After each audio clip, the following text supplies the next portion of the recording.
Here. Mr. Graham. Here. Our meeting tonight is discuss the LPPS salary schedule proposal and also the cyber liability insurance.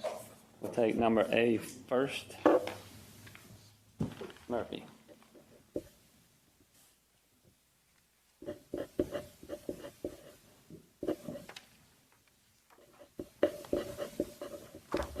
Thank you, Mr. Cox, members of the committee, board members. I come before you tonight with a salary schedule proposal. Earlier this last week, I sent to all board members the notes to the board regarding the Budget and Goals Committee as well as the Transportation Committee. I would very much like to take this opportunity to go back through that so that we have clarity on what we're asking and what I'm asking. I have three proposals for you tonight. The first proposal regards the degree advancement for the business manager and the assistant business manager. The second proposal has to do with the three items that were tabled from the previous board meeting. And the third proposal is for the virtual school director. If you would please follow along in your packets that you have tonight. I'm on page 3 under Budget and Goals Committee meeting. And I'd like, if the committee chooses and the board so wishes, I would really like individual votes on these proposals if possible, Mr. Cox. That way we avoid any confusion on any of this, if that's the wish of the committee. Item A, Livingston Parish salary proposal. At the request of the board and adhering to Mr. Boyer's formal opinion, I am bringing to this committee salary adjustment proposals that I did not bring to the board and that I've been advised that I need to bring to the board for those adjustments. Also in this is the second proposal, which deals with the adjustments that were tabled from the meeting on Thursday, October 21st. And below are the proposals. Proposal 1. I'm proposing to credit the business manager and the assistant business manager with advanced degree credentials. This decision was made due to the existing salary schedule upon these two positions have been paid since they've held these positions. The salary schedule for the assistant business manager is located on page 32, and I believe you have that book in front of you, and that's a 155 index. And on page 37, 165 index for the business manager. I do understand that the 21-22 salary schedule book on page 39 and page 41 lists the names of the assistant business manager and the business manager, and it does not include a master scale. I would like to point out that those scales on 39 and 41 exactly mimic the BX salary scale on pages 32 and 37. With that said, I'm respectfully asking that the board approve these recommendations to grant these two positions effective adjustments retroactive to July 1st, as with the other pre-approved degree adjustments for the sake of equity. The total cost of these two adjustments is $5,262, and I will certainly entertain any questions at this point in time. Anybody have any questions? Yes, sir. Are we proposing to adjust pages 41 and 39 to show the MXBX pay scale on that column? What are we proposing moving them to page 37? What we're proposing is to, and I've thought about this a lot, Dr. Gregoire, I really have. I really think it would be in our best interest once the board decides what we're going to do with this. I think it would be in our best interest to go back to the salary schedule and make sure the salary schedule book actually reflects accurately all these adjustments. I kind of think we have to. Yes, sir. I absolutely agree. It's a document that needs to be adjusted. Absolutely at agree. the same time. And I will tell you that, and I had this conversation with the person who does the salary schedule book for us, and in the past we haven't done that. And I think it's incumbent upon us to take that up as an annual thing so that we're sure that book reflects appropriately. And it does not at this time. I will be happy to admit that. Even though the salary schedules are the same, it's in two different places, and it doesn't need to be in two different places. But the question is, are we giving them 2 columns, or are we giving them 5 columns? We're giving them the master's column only, which would be reflective of the other salary adjustments that we made for the other positions, sir. So we're not moving them to 37. We're just going to have to change their listings to show 2 columns instead of 1. Yes, sir. That's and we need to be clear about that we're not moving them to the 1.65 scale, because that 1.65 salary schedule has additional degrees listed in it, and that's not what we're moving these. We're just MXBXing for these positions. Let me ask a question. So basically, we're going back to what, July 1st or July? I would ask that due to the equity and the other adjustments that's already been made, I think it would only be fair to make that retroactive to July 1. Question in general, has previously, I guess, advanced degrees or whatever, whenever this has happened, have they gone back to the beginning of the school year or before, a retroactive? Or? I can't accurately answer that question. I can't. The only reason is do we run into a situation where someone who had achieved that same thing in a year could be able to go back and say, well, I didn't. Please remember that the only people brought forward are those people whose job description requires a degree. So that is what we're discussing here. The job description requires a degree and aren't currently on a schedule that pays for advanced degrees. That's the criteria. Okay. A degree coming into this position, basically, but not a degree earned while in. No, they would have the ability to earn this degree. While this adjustment on these two individuals is $5,262, the other positions that were automatic, that the board voted on, current employees would have the ability to earn that degree and then earn that master's salary during employment.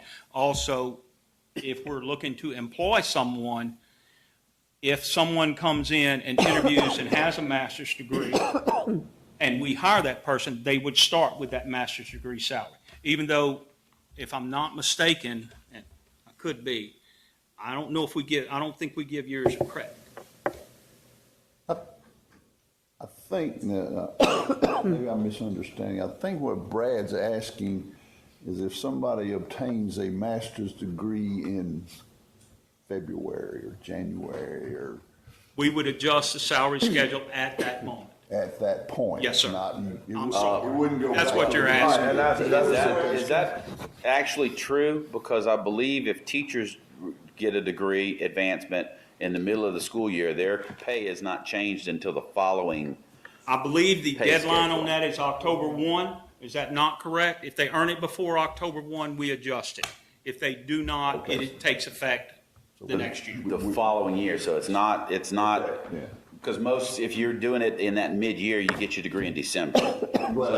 So for that second part of their pay year, they're not getting paid, and it doesn't go retro back. That is correct. All right, that answered my question. And it's October 1. I'm sorry. So we do have, There's a safeguard basically in there that someone can't go, that we wouldn't have some other people and say, hey, I didn't get a retroactive or whatever. yeah. Does anybody else have any questions? And another question in this discussion is there a reason why we don't want to move them straight to the 1.65 schedule instead of just putting 2 columns in on there? Personally, I think that would be a question for the board attorney to see if it's preferable. To be honest with you, I don't really think it's necessary to list out assistant business manager and business manager if they're actually being paid. And by the way, those two positions have been on that salary schedule since 2007.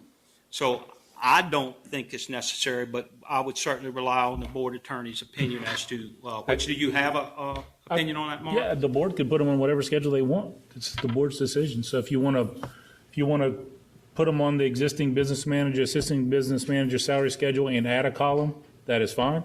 If you want to put them on the 155 and 165 respectively that has 5 columns, that is also fine. That's a board's decision. But if we put them on the 165, then we're not, like, right now, if we do it the way it's proposed right now, the cap out is, for the 165 is 92,834. Correct. And there's no more advancements. But if that person was to get plus 30 or whatever, and they were on the 165 scale, there is room for advancement there. So the He's way- got a point there. So, Yeah, and again, that's just, I mean, that's kind of like a budgetary item. That's how much money the board's going to potentially have to spend. So Right. that is within y'all's discretion. So, but as it stands right now, because the reason why they were listed out independently is because you can't put them on this schedule and then exclude them to the single column. If you put them on this page schedule, you have to pay them wherever it falls in here. So the reason why they were excluded out is because they were only going to be getting from the first bachelor's degree schedule. and I think we could pick up that discussion when we talk about the revisions to the salary schedule book. I think that could be a board discussion. So as it stands right now, we're only going to be adding 2 columns to these schedules. Yes. Okay. Got a question. Yes, ma'am. That is going to require a lot of extra pages. Because if we continue on to the next, you're going to see it's not in line with the way we have it. So we'll have to rethink that. I agree. I mean, we've unfortunately found some inconsistencies in the salary schedule book. We've noted those. I've actually had a conversation this afternoon with Miss Amy and Miss Stewart regarding the, I guess maybe inconsistencies in the salary schedule book, and we realized that we need to rectify that. Well, Mark, can we actually create in their job description the columns they're allowed to go in?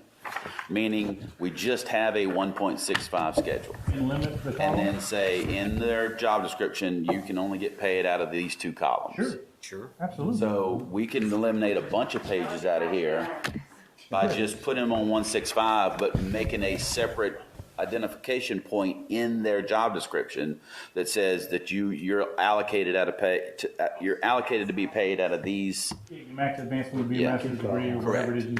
Yes. And I do think the existing salary, the existing job description does have their index on it. I think. I could be wrong. I'm pretty sure down at the bottom, it says at this index. So it would be as simple as adding masters also. And Yeah.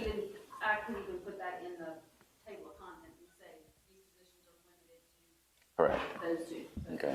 it would be much easier than basically recreating that schedule all over again. Yeah. And you would remove 2 pages from a book. Yeah. Yes. Well, actually, with the other pre-approved salary adjustments, we're going to eliminate a couple About 4 pages there pages, too. yeah.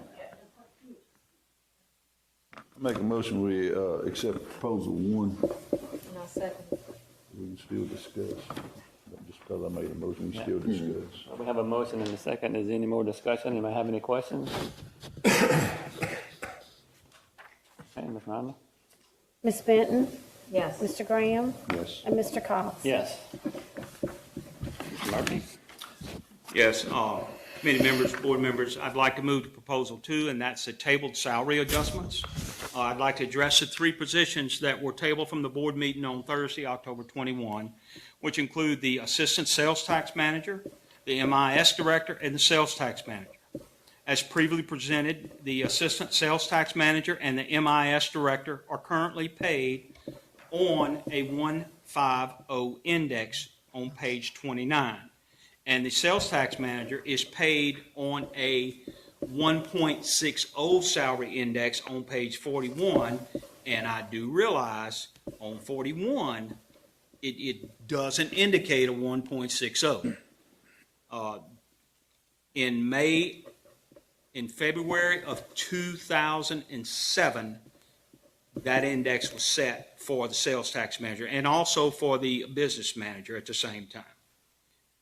To provide equity in job duties and responsibilities, a recommendation was made to adjust the assistant sales tax manager and the sales tax manager to an index of 155 and 165 respectively, which mimics the assistant business manager and the business manager salary. When considering the assistant sales tax manager for adjustment, it was found that the MIS director was on the same 150 index as the assistant sales tax manager. As a result, the recommendation was made to adjust the MIS director to the same 155 index. Again, I am respectfully asking that the board approve these recommendations for equity among job duties and responsibilities retroactive to July the 1st, and the total cost of these three adjustments is $10,235. Anybody have any questions? Okay, I'm sorry, I do have more questions. Go ahead. Okay, so when did the assistant sales tax manager and the sales tax manager break apart from the business manager and assistant business manager as far as their indexes they were based off of? February 1st, 2007. So in 2007, they basically put them in as a raise and then said that these other ones are going to go at this index, which as closely mimics their existing salary? Yes, sir. Okay. I could go into a lot of reasons as to why that happened. Mm-hmm. I don't know if they're germane. On February, Well, I mean, it kind of is because it's that board reflected their job duties and said that these two positions should be separated by 0.15%. 0.05. Yeah. Actually, it also had to do with who had degrees and who did not, to be honest with you. I'm sorry, but that was some of the reasoning behind it. Am I wrong? Do any of y'all remember? Were y'all anybody on the board back I then? was, but I don't remember. Let's see, 14 years ago. No, I'm just trying to figure. Yeah. Actually, I was here in 2006, and I certainly don't remember. I don't. We had a business manager who was on leave, and they were paid on a particular index. Then we had a substitute business manager that came in, and they were recommended, and the board voted on this, to pay the substitute business manager at a 165.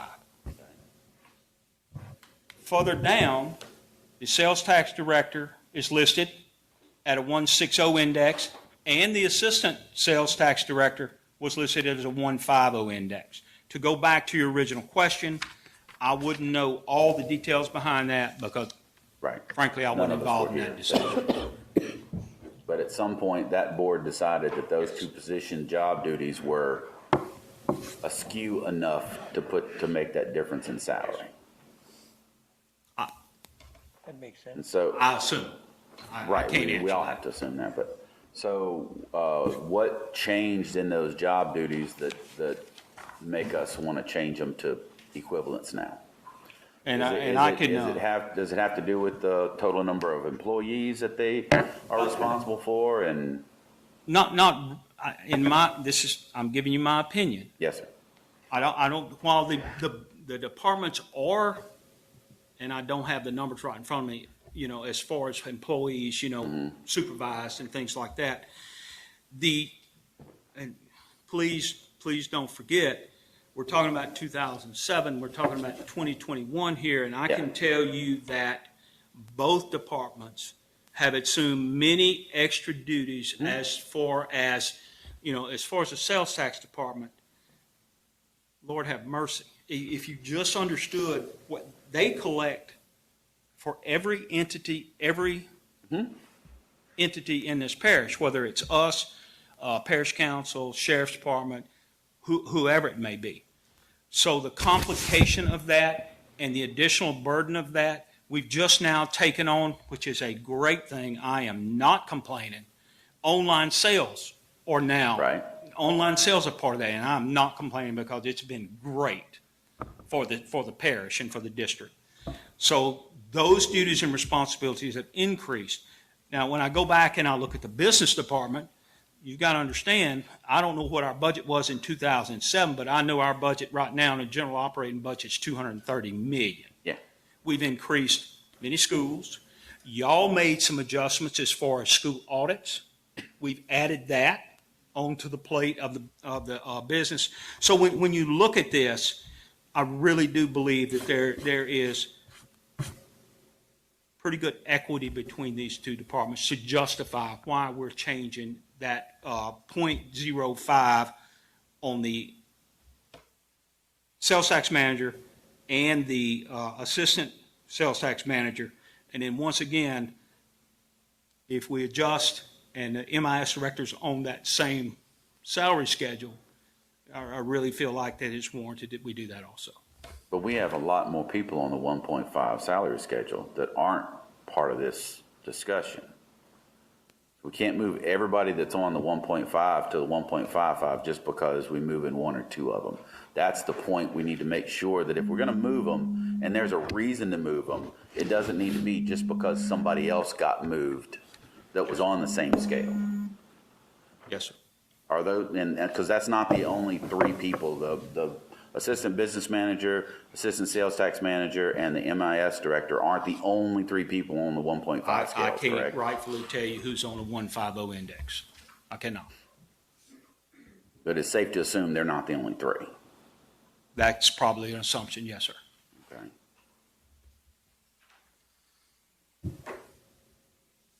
So do we have any other reasons for raising those positions higher other than building equity on some other positions that got raised?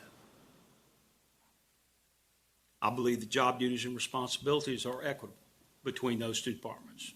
Fair enough. That's a good reason. Yes, sir. I just want to make sure that we have a good reason and not just, Well, when we started looking at degree adjustments and the ones that y'all approved the last meeting, I'm thankful for that. Thank you very much. When you start looking, you find a lot more than what you think you find sometimes, and I will admit. And I think that's the reason it's incumbent upon us to begin to revise and look at this salary schedule book so that we're not in this position again. Is that something that we can task right now? Since this is all part of that same thing, we can task at this current meeting to either form a committee or have the Budget and Goals Committee do a review of this policy or set outside consultant to do a review of the policy. What I would Looking at suggest equities is to follow the same procedure that we're following this evening. Let us make the revisions, give the Budget and Goals Committee a chance to review those decisions, look at those revisions. If you would like an outside or a third party, I certainly think our attorney could help us with that, whatever the board would like to do. I do think that's something we need to do. But maybe a different set of eyes looking at it from the outside can go, here's your biggest inequities to your smallest inequities. These are the ones you should address first, and then go down and get them all done. But make an order that's not arbitrary or not a squeaky wheel order. It needs to be If that's an the board's equity wishes, order. we can certainly do that. Make a motion, we accept proposal 2. Okay. We have a motion and a second. Any more questions? Ms. Benton? Mr. Graham? Yes. Mr. Cox? Yes. Mr. Murphy? Thank you, Mr. Cox. We'll now move to proposal 3, and that is a virtual school director. I was brought a proposal in May for a salary adjustment for the position of virtual school director. The original proposal was to extend the position from a 202 teacher day position to a 12-month, 240-day position. The rationale was that this position was already working many days past the required 202, and the scheduling process at Livingston Virtual included many summer days meetings with students and parents for scheduling the following years. After reviewing the request and looking at other comparable positions, I made the decision to adjust the contract of the virtual school director to a 212-day position. The applicable salary schedules are located on page 24, which is 202-day, and page 25, which is 212. This resulted in an increase of $1,199 for that position. Once again, I was under the belief that the adjustment fell under my authority, and after being informed of the adjustment and Mr. Boyer's opinion in the case of the salary adjustments, and after being advised, I'm also bringing this adjustment before the board. I'm respectfully asking that the board grant this adjustment retroactive to July 1st, as with all the other considered adjustments. Questions? Anybody have any questions? Did we actually approve to move her to a 240-day position? No, sir. Dr. Gregoire, I received this proposal in May. I will tell you exactly when I received it. When we brought before the board the adjustment for the nursing supervisor, the adjustment for the PAC director, I had this adjustment at that time, and I chose not to bring it to the board. Okay. I did, because I just was not comfortable going from a 202 position all the way to a 240.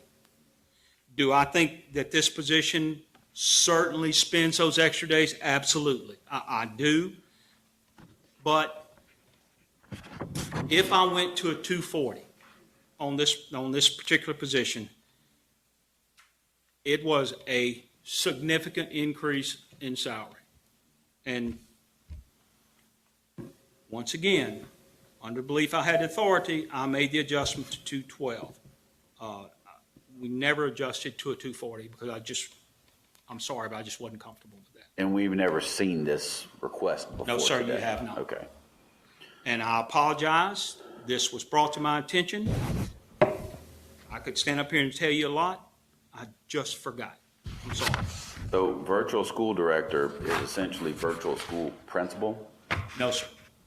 We cannot refer to it as principal because that individual is not administratively certified, sir. Okay. He's not. The other virtual school, the 3 to 5 virtual school, that was an existing position. She holds a degree, and she took that job as a principal. So there is a difference between those two individuals. And I'm not trying to value one over the other. I'm really not. As a matter of fact, this position has more children they're responsible for. I get it. I do.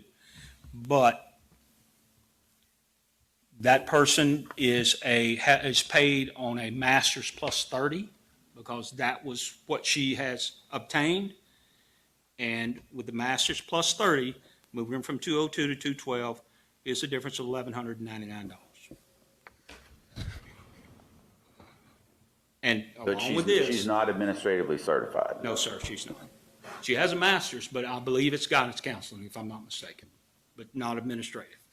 So because of that, we couldn't move her to 240. No, sir, there's some salary scales we could have moved to 240, and I just simply wasn't comfortable making that big a jump at one time. I wasn't. And I could tell you a lot, but that's where I was on it. And I actually had this proposal in May. What is the number of days that the administrative professional does on her side? 240. She does 240. Yes, sir. And the reason for not getting an administratively certified person in this position was lack of availability? No, sir, I will tell you that, and I'm not, I know that if I remember right, and I'm not absolutely sure because I wasn't directly involved, I believe we interviewed for this position, and this person was chosen for this position. And I'll be the first to admit I may be wrong there. And to be honest with you, Dr. Gregoire, that position services grades 6 through 12. And it was just absolutely essential that we get someone who was extremely knowledgeable at the 9 to 12 level to be sure when we enroll a child in that virtual school, I mean, that child's still ours. Technically, they still belong to the school that they came from, like Live Oak High or Denham High or wherever it might be. And the persons on our campuses who are most knowledgeable about that because they work with these students every day are guidance counselors. They understand what the transcript requirements are for those kids. And believe you me, one of the greatest things that we wanted to be sure we do is we don't get a kid in a virtual school and then we find out we're not completing the right courses and this kid can't graduate. So if you want to know some rationale behind it, that is some rationale behind it. What is the day schedule of a guidance counselor then? How many days a year do they go? Depends on what district you're in. I'm serious, it really does. And let me tell you why. I don't remember, I think guidance counselors are 212. I'm not absolutely sure. But several districts, due to the workload on guidance counselors, several districts agreed to pay extra days at the beginning of the year, 5 at the beginning of the year, and 5 at the end of the year, so that they could complete the duties at their schools. But now that some districts do that, and I can't tell you which ones do and which ones don't right now. So it's the guidance counselors at the high school level. Oh my God. I mean, it's so complicated to be sure that kid's transcript is right, and it's obviously it's absolutely essential that it's right. Well, I do know this person works more than 212 at the virtual school. And I didn't bring this up when I was considering this proposal.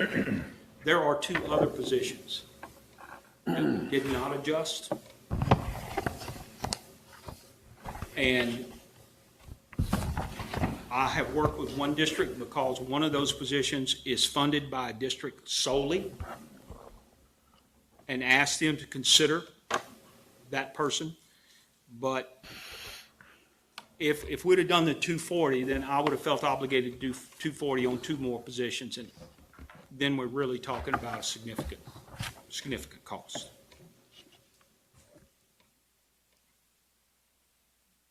I'd like to make a motion to approve the virtual school director. Proposal 3, Proposal 3, yes. I'll second that motion, since I'm the only one. Anybody else have any questions, any more discussion? Yeah, discussion. Do we want to make changes to this position? Changes as. Do we want to make the change to go from 202 to 212? I mean, one, when they signed on at a 212 position, and if they're doing the extra days, are they getting paid through supplemental pay? I can't speak for this individual, but I know there are some individuals who do supplemental pay. Yes, sir. But I cannot speak for this position right here, because that's who's their immediate director? That supplemental pay would run through our office, and it would run through our assistant superintendents who are in charge of those sites. Okay. You said they signed on as 212. No, sir, they signed on as 202. Okay, I'm sorry. Yeah, they signed on as 202. That is correct. I thought you said 212. Make a motion. I'm not on the committee, it's just discussion We right got a now. motion, Mr. Frank, we got it. Yeah, And they we got a motion to second, accept but it, I'm just questioning we opened the it up. accepting it of one, opening up the can of worms for the other 2 people that are in there, and 2, evaluate the position on the position, and we can't evaluate it on the individual that's in there. We got to evaluate it on the position and what the position requires, because you get into that and you get into a lot of bad water. So is the position and this is a question. I'm not saying it is or it isn't. It's a question. Does the position warrant moving it from a 202, which is, I think it does from my experience. so that's 22 days more than the teachers come, Make that motion. to give them 32 days more than the teachers come. I definitely think they work that much, not more days. that position, and I think it requires that much. What about which one of y'all are the supervisor for that position? That position actually falls directly under Kelly Jones, Oh, the high school supervisor. okay. What does he say about it? What are you asking? Was he the one that made this recommendation, or is it coming from somewhere else? The proposal went to Mr. Murphy. From Kelly, or from the person, or how did it get? From the person and Kelly. And so under Kelly's professional opinion, this position entails more days. That's a very busy position, I will tell you that. A very busy position. Okay. You know that they're enrolling students in the summer, except. The enrollment process there is different than it is at the schools. But once again, I would remind you that a lot of districts are already paying their guidance counselors that extra days. And that's the guidance counselors are getting paid 5 ahead and behind above the 212 or above the 202? Once again, I don't remember what the days guidance counselors on, I'm sorry. Which it may be listed in there. Is it listed? But I'm fairly certain guidance counselors are paid as a 202. And they get the 5 extra and the 5 extra. In some districts. By district. Yes, sir. How many That was a students, long discussion we had a long time ago. how many students are enrolled currently? I think Mr. Purvis can do this. We have right at 100 students enrolled at the 6 to 12 virtual school. And at 3 to 5, I think we have about 30 that are enrolled there. And that could be from 90 to 100, somewhere in that area. Do we see that growing or shrinking, or? No, sir, it's growing. It's for us a 6 to 12. is Right. concerned. We've added students, and I don't remember what we added this year, but we probably added 15 to 20 students this year. 30? Okay. Do we expect those to drop after COVID? No, ma'am. These children are not, generally are not COVID children. They are not. Now, we do have some that are there for COVID reasons, but these children are the ones who truly, and let me, and I'll stop for just a second and say this. When a child applies there for the 6 to 12, there is a committee. There is an application process, and actually an interview process, and a committee of individuals look at, including the child's school of origin, administrator, and people on that campus who look at these applications, and a decision is made as to whether that child fits the criteria on that application. And this was in Livingston Virtual was being planned way before COVID, right, Mr. Purvis? When you Livingston were- Virtual came about after the flood in 2016. Now, it took us a while to Right. get there. But it started then, but the planning was way before COVID came around. When the decision was made Right. to combine Southside Junior and Southside Elementary, we went into the STEM program and created that program. And I believe we started the discussions on Livingston Virtual. Did we start it after that? Yeah, we did start it after that. We did. It was set to start to open in August of 2020. That's when it was set to open. That's right. It came to the board, if I remember correctly, in February.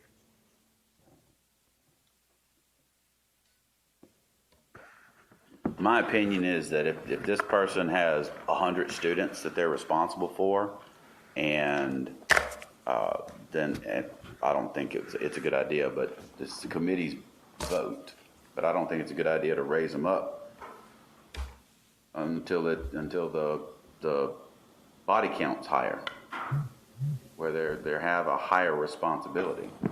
And if they're working extra days, we need to find out, The extra days is a problem though, because it's paid by all the districts. You can't supplement somebody like that unless they're in a particular district. If I may, and I don't mean to complicate the conversation. Mr. Purvis, just to the best of your ability, I don't expect you to be able to quote, how many courses, 6 to 12, do we offer at the virtual school? I'm gonna be honest, I don't have an exact number, but it's your 6th, 7th, and 8th grade students, it's all of your core classes, plus electives for those kids. And then your grades 9 through 12 students, it's courses for each of those kids, because we offer all of the courses they need for graduation. So at one point in time, you've got kids that's within that 100, that's in every grade level, that's on a different graduation path. And those kids are coming in and out for their virtual, their testing, their face-to-face learning, etc. So it's, Mr. Murphy, it's quite a few. At the high school level, because of the transcript requirements and the pathways, I mean, we've got kids that are on NCCER, and it's really difficult to make sure those kids get that course requirement. But if they're on that pathway, we're obligated to provide them that opportunity. And are they AP doing courses the also. actual training, or they're just directing the program? Sir, Are they doing the actual training? they're Or directing the program. They're just directing the program? Yes, sir. So, a place like Walker High, which graduates, what, 300 kids? 350. All right, so they have 1,000 kids, and their guidance counselor is managing 1,000, Actually, 1,500 our kids. enrollment is 2,025. Okay, so their guidance counselor is managing 2,000 kids with the same number of courses, essentially. And this person has 100 kids. I don't think it's a good fit. We have more than one guy. They have more than one counselor at the high school. And this person, We're I do talking, know. you don't have 10 counselors at the high school, or, I'm sorry, 20 counselors at the high school, do you? Because that's what it would take to put them into that position, is you had 20 counselors, at 100 kids a counselor. I do know that this person also is going to be, they're being presented with some different aspects of education, because they got to start accepting kids in wheelchairs that have special needs. They haven't accepted those kids. So this person is responsible for dealing with all that too. I mean, it's a lot that this person deals with other than just the education part of it. So there's a lot more to this role than just being the Is director. it more than what a high school counselor would have to do? Yeah, I think so. Substantially more, or just a couple of Well, I extra can't aspects? answer that, 'cause I don't know what all a counselor does, but yeah, I think she does. Counselor don't administrate a program. This person is administrator of the program too. Counselors don't do the administrative part. So I think they got a dual role in this position. We have a lot more resources at a high school. Yeah. Again, that's just my opinion. Any more questions? Ms. Rhonda? Ms. Benton? Yes. Mr. Graham? Yes. Mr. Cox? Yes. Thank you for those Thank you, Mr. proposals. Murphy. I'd like to finish with these comments, please. First, I'd like to apologize to all the board members for my oversights on these proposals. The rationale behind these is threefold, which I'm not going to read what I sent you. I mean, y'all are perfectly capable of doing that. And I'd like to finish with this. While this rationale does not excuse my oversights, when these inequities were brought to me by my staff, I believe that I had the authority to make this judgment. As per Mr. Boyer's opinion, I brought these back before the board, and I am very, very grateful that the committee has agreed to these proposals. And once again, I'd like to apologize to all board members for my oversight on this. Thank you. Thank you, Mr. Murphy. We'll move on to our next agenda item, cyber liability insurance. Ms. Gill? You want to do it, Carmel? I will take care of it All right. tonight. You get to listen, huh? In your package, you should have a spreadsheet. This is for the cyber liability renewal. You'll remember when I was here back at the September meeting to approve all of the insurance renewals, we had a problem, an issue with the cyber renewal, and the carrier agreed to give us a 30-day extension on that policy, and that's where we are today. I'm here to present to you the annual policy All of the issues that we had with the cyber, the multi-factor authentication and your upgrades to your current network, all of those issues have been worked out and have been upgraded. So now you'll see column 3 is the renewal being offered by Ace American, which is your current carrier. The same limits, the $1 million limit. You will notice a change to item A3, the retention, which is your deductible. It is now going to be $100,000 per occurrence, per event. I am seeing this increase in deductibles across the board. All of the carriers that I have been dealing with for this past year for cyber on all of my other school boards, minimums are going to $100,000. So this isn't something that we could have negotiated down for you. So you will have a $100,000 deductible. All the other coverages will remain the same on your policy, except for that deductible amount will go from $25,000 to $100,000. When you look at item D, the annual premium, you'll see this year's premium will be $49,725. That is a $21,000 increase over expiring. It is a hefty increase. I am seeing these types of increases everywhere. There are fewer and fewer cyber carriers out there willing to write. Your agent and broker went to the 7 carriers that write the majority of the cyber policies in the United States. 3 of those 7 declined to quote altogether, and the other 3 were not competitive. They were more than, and their coverages were less than what ACE is offering. So I'm going to recommend that you go ahead and approve this renewal tonight at the $49,725. Unfortunately, as y'all know, there's not a whole lot we can do about this. We don't have a choice. So, a question. Raising the limit to $100,000. If we have an event, would we reach that minus any, and this is for Mr. Murphy or anybody else, would we reach that $100,000 mark minus any extortion or ransom fees? I'm not sure I understand the question. So we have an event where we've gotten hacked and we have to fix that issue, all right? This policy would kick into effect, especially if it was some kind of ransomware. And the ransom piece is all that the cyber insurance is good for. If at $25,000, we could hit that mark relatively easy with all the employee costs and all the revamps and changing computer software and everything, but are we going to reach that $100,000 mark? Yes, sir. I would, and I am by far, Ms. Gill may have a comment on this. I don't know. Maybe she doesn't. I guess I would lean on Ms. Bro and ask her for previous references on this as far as cost. If you're familiar with any of this as to what, and I know Tangipahoa got absolutely devastated. That's what Dr. Greenwald, that's what I was going to say. I didn't mean to interrupt you. I wouldn't use Tangipahoa because we got hit with the exact same thing, and our defenses were much better. So you're asking if our current defenses would keep us from reaching this $100,000 limit? Correct. I'm think sorry. so. I don't have the expertise to I answer don't that. think so, because at that $100,000 limit, the only thing that I can see to go above that is if we were expected to pay a ransom and that's one of the things that I don't want to promote.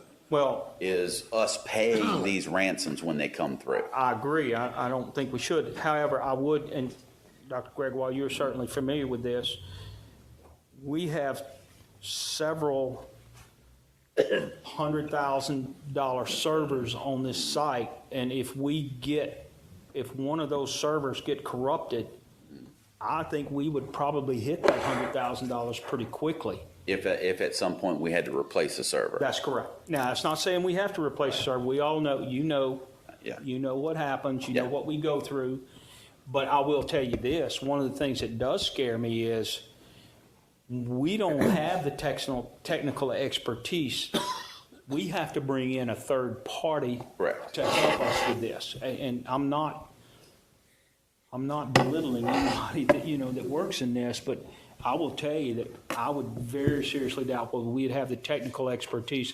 And I know the last time we had this problem, we brought in a third party to help us navigate through that. So that cost would probably be pretty significant also. And I'm sure it would cross the 25, but Yeah. the question is, would it cross that 100,000 mark? Because if we get to if we bring in an expert and we pay them $90,000 to resolve the issues, we're still 10 grand out, and this policy's done us no good whatsoever. Even if there was something where we had to go back and completely wipe all our servers out and reinstall everything from our backups, which we have air gap backups and we got offsite backups, all that kind of stuff. Backups. So if we had to do that, well, all we're talking about is the time frame that it would take us to do that. Well, I'm trying to find a justification for actually keeping this, because I like cyber policies. I really do think they're a good thing. It's just a matter of, do we think with what we have in place right now? Because like for my clients, from a business client standpoint, they're going to hit that mark quick because they don't have a built-in infrastructure currently. But from ours, we do have a built-in infrastructure already where we're already taking the preemptive measures. Well, I can see your rationale and see your point behind that, but here's the problem. Were you able to find any vendor that offers less than $100,000? There is none. They're all going to a minimum of 100. That's because they're paying these ransoms, and when they have to pay out $2.5 million, then they got to recoup it some way. But paying the ransom is not the right way to do it. And I talked to people at the Regional School Board Association convention that we had. I talked to the lawyer out there, and that's what he was saying, is that, all these vendors are, these schools are getting hit, and then these vendors are actually paying the ransoms. And they have a list of people who are good extortionists to deal with. And they have, but that also means when you pay them, you get put on their list of, these are vulnerable people who have insurance that are willing to pay your ransoms. So it kind of puts a bad mark on cyber insurance. And again, I am 100% for cyber insurance. I believe that it's necessary. I just want to make sure that we're going to hit that mark and actually need it when the time comes. But is there any way to make sure that we're No way of knowing that.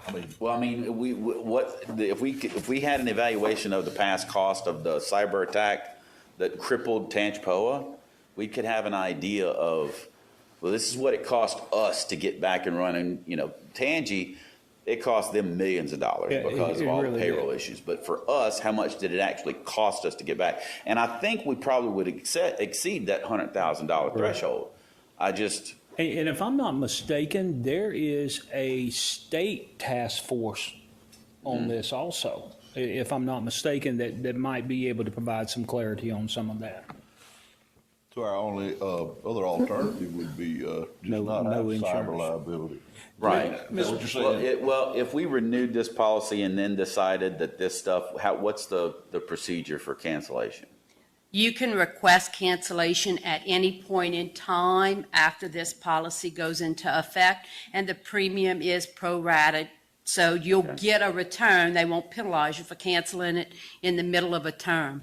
But I strongly recommend you keep this policy. No, I think that's a good idea, but I also think we need to look into evaluating if this policy is going to be good for us to continue, especially because this number is going to go up next year too. Yeah. With the types of attacks, this number is going to go up, the deductible is going to go up, and the premiums are going to go up next year. And it's going to get to a point where we need to decide if that's really what we want to do anymore or not. If we can cover it on our own, because we're self-insured for $1 million anyway, so if we cover it under our own self-insured insurance, we could. Ms. Bro, during your search for vendors on this, is there any, do you have any information as to where this market may be moving in the future, or is it are we going to see increases like this on an annual basis? I don't think you're going to see increases to this magnitude on an annual basis. I think last year, year before, there were substantial increases again this year. And I think it's just because the carriers, when they first started writing cyber 7, 8 years ago, did not know the exposure that was out there, did not know what they were actually covering until they had losses come in and they realized that they have to pay them because they wasn't excluding anything. What's happening now is you have fewer and fewer carriers writing this coverage. And I really believe it's going to come down to Lloyd's of London is who we're going to see in the future. That's going to be the only place we're going to place cyber coverage. It's going to be a specialty coverage. Lloyd's is going to be the only one that can handle it at that volume. And the premiums will stabilize over time. To tell you if it's going to be 2 years, 3 years, kind of like what I did with the property to expect increases. I think you'll see increases on the cyber in the next couple of years, but not the way you're seeing it for this year. You're not going to see this 76% increase for the next 3 years. I think it'll be much smaller. That's a percentage base. But let's say that ACE got out of the cyber insurance business. Our next closest carrier was what? Your next closest carrier, I did not get premium quotes from them, but I can tell you who it was. It was Axis. But we don't have an idea of what their premium was. No, have no idea what their premium, and when I said that they were not competitive, it's not just premium. It could have been they didn't have the same coverage that. Right, so it's a smaller coverage or a higher deductible. Yeah. So ACE goes out of, if ACE maintains this 78% or even goes down a little bit, that's one thing. But if ACE goes out of business, we're talking about a doubling or a tripling of our liability with a reduction in our coverage. I don't know if it'll be a doubling, but it will definitely be an increase. Well, this was almost a doubling right here, so. Anyway, something we need to look at in the future. Where are we at with that multi-factor, and how much does it look like we're going to have to? Well, before we brought this to the board tonight, we contacted the insurance agency and we are now, we're working on being in compliance with that. We They give us a certain amount of days.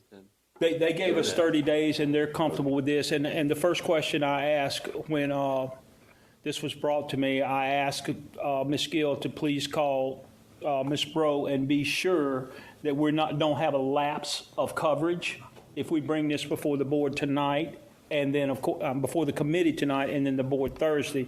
And you did assure us that coverage would not lapse. I did assure you that coverage between the agent and the broker, they realized the carrier, they have confirmation from the carrier, from ACE, the policy was to expire yesterday the 31st, but they have agreed to give a soft binder and continue coverage until the full board gave approval on Thursday night to renew the policy. So there would be no lapse. If something happened, an event happened tonight, tomorrow, you have coverage. You don't have to worry about that. To answer your question, Mr. Cox, we've contacted multiple districts. We've contacted some vendors, and we contacted to be sure. We're going to have to multi-factor authenticate probably 150 employees. And that's because we're not required by the insurance to reach down and touch every employee, or which scared me was students. Because if we had to do that, it is only those employees with, I'm going to say this, and y'all probably look at me like I'm crazy, VPN access. In other words, those employees who can work from home remotely, who need to get on it. And it's those employees who have access to our financial systems. And our financial system obviously is Munis. But when we looked at that, And I talked to Mr. Williams, and he said that number looks between 150 to 170 people. And when he sent that information to Ms. Bro and made sure that what we were doing would satisfy the requirements within the policy. Absolutely. And to add on to that, Mr. Williams has already pushed that out. On my phone, I have an app. So do I. Already, if I log in from home at VPN, it's going to ask me for a code. I was going to say, I think more than half of those 150, it's already been sent out to them. Yes. Yeah, so it's That's correct. already in the workings, and it could be finished before the end of this week. One of the things that I was confused about was I can still be at home and sign on the network and not have to double authenticate. But if I access the financial ends on this, I do have to double authenticate. And one of the greatest worries I had was whether or not we had to double authenticate on email. And if we had to do that, that'd just be a nightmare for everybody. So in the grand scheme of things, this probably wasn't as hard to implement as we first imagined, but it's something, I'll tell you, we use one district as a model, and we use the vendor that district worked with to be sure that we were meeting the requirements, and that was Rapides Parish. I was getting ready to say, that was Rapides. That's one of my school boards that I did a lot of work with them on the cyber, because they had some of the same problems that you had, and we couldn't get them coverage. And so they were my first school board to have to go through and do the MFA to update all their devices. And I've gotten all my other school boards now to contact them because they have all the direct contacts in place and can get things done really quickly once they call them. And it just so happened that the vendor they work with is located in Baton Rouge. Yes. And it's somebody that we deal with every day. And do we have yes confirmations on the two caveats? Yes, Okay. that's been confirmed. Mr. Williams confirmed those already to us. Okay. The only thing left is to get an updated signed application, which I'm sure Mr. Erdy will be here to get that done. Thursday. Yeah. All right, any more questions, comments, discussion? I'll make a motion that we accept the cyber liability renewal as presented. I hear a second. I'll second it. We'll make this job hard. Okay, Ms. Benton, Yes. Mr. Graham, Yes. Mr. Cox. Yes. I hear anybody want to make a motion to, You do it, yeah, and I'll second it.